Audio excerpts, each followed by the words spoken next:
What up guys, this is J Toy.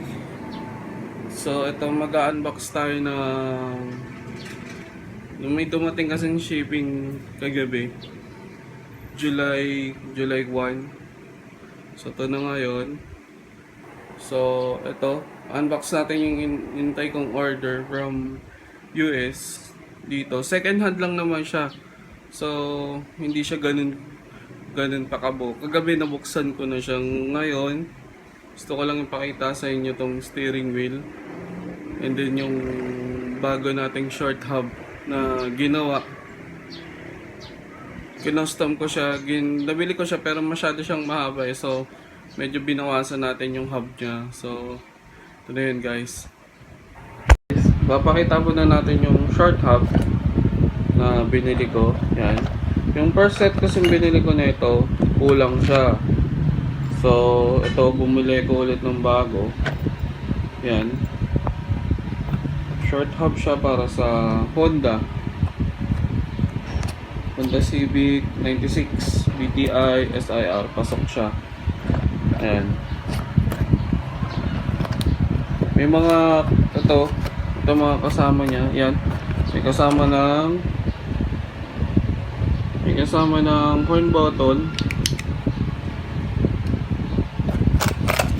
Yung mga tornilyo niya tsaka allen. Ito yung short hub. So yan, kinostom ko na siya kasi medyo mahaba siya kung tutusin. Yan, binawasan ko na yan. Yan, binawasan ko na siya para mas maikli pa siya tignan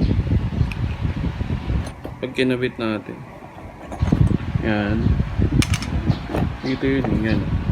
Ito yung pinutol kong dalawang poste. Halos yan, may ganyan pa siya kahaba. Magkabilaan yan. Dito yan. Yan. Magkabilaan yan.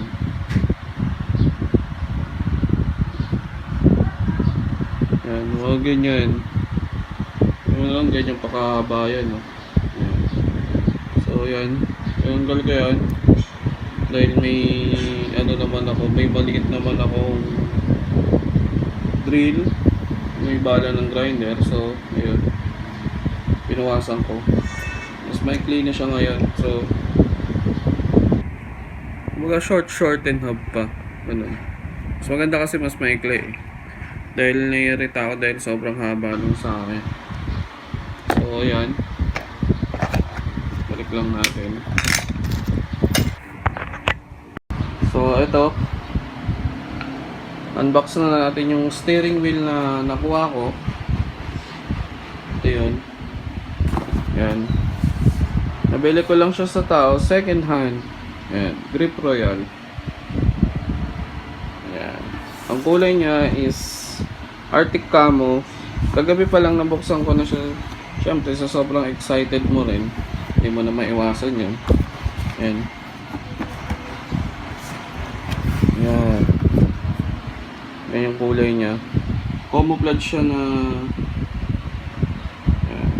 black and gray. Tapos may pagka-white. Ito yung card. Ito yung kasama niya dito sa box. Yung card. Tsaka itong mga tornilyo niya. Yan. Grip Royal. Check nyo na lang yung site nila. Makikita nyo rin din yung price tsaka yung mga klase. Although wala nang ganyang style kasi mostly lahat ng ginagawa nilang steering wheel is one of one. Mostly customized, yung iba one color tone.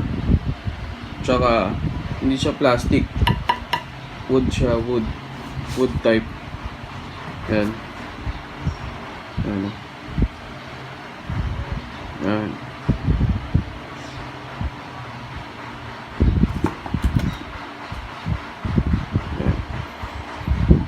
Ano.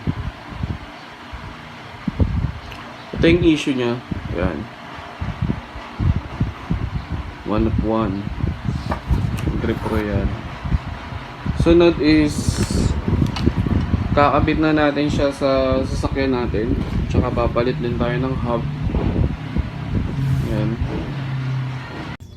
So what up guys? So nandito tayo ngayon kung saan ko ginagara yung sasakyan ko. After a month ngayon ko na lang ulit siya magagamit. I-mount na rin natin yung steering wheel tsaka yung hub na nakuha natin. Ayan siya. Damn. Masyado nang naitago siya. So mamaya mag-stroll din after natin makakabit yung steering wheel. Just drive ng onte tapos balik ulit dito. Dahil marami pa tayong project na darating eh. So let's go.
Lapat na. Lapat namin. Higpit na lang. Nga pala, hindi ko na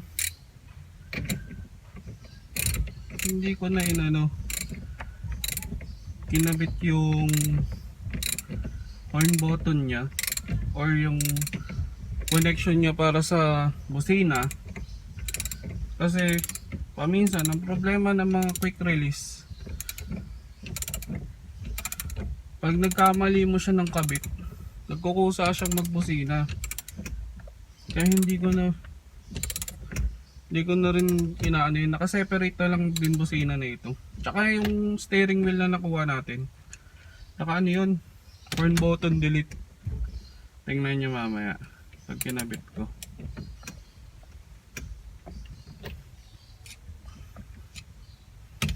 Diba? Pwede maikli na. So next is ikakabit na natin yung quick release nya ulit. Sulit natin ulit yung quick release nya.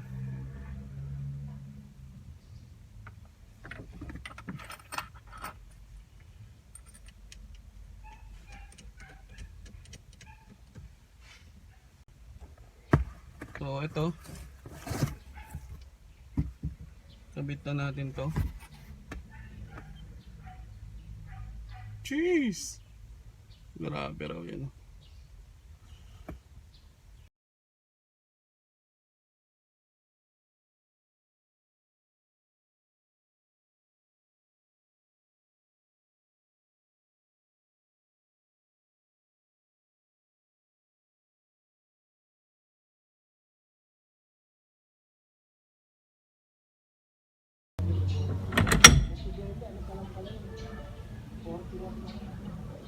Damn.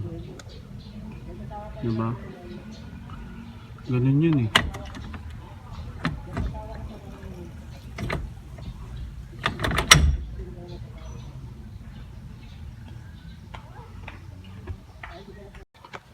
So, for the moment of truth, tayo na natin siya i-start.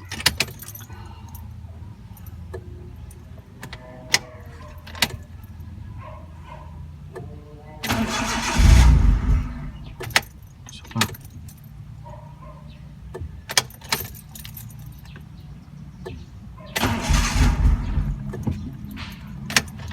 2 hours later.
So ayan guys,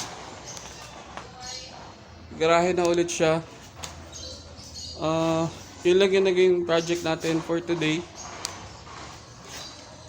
And thank you for watching. Don't forget to like, share, and subscribe to my channel. See you in my next project. Peace out.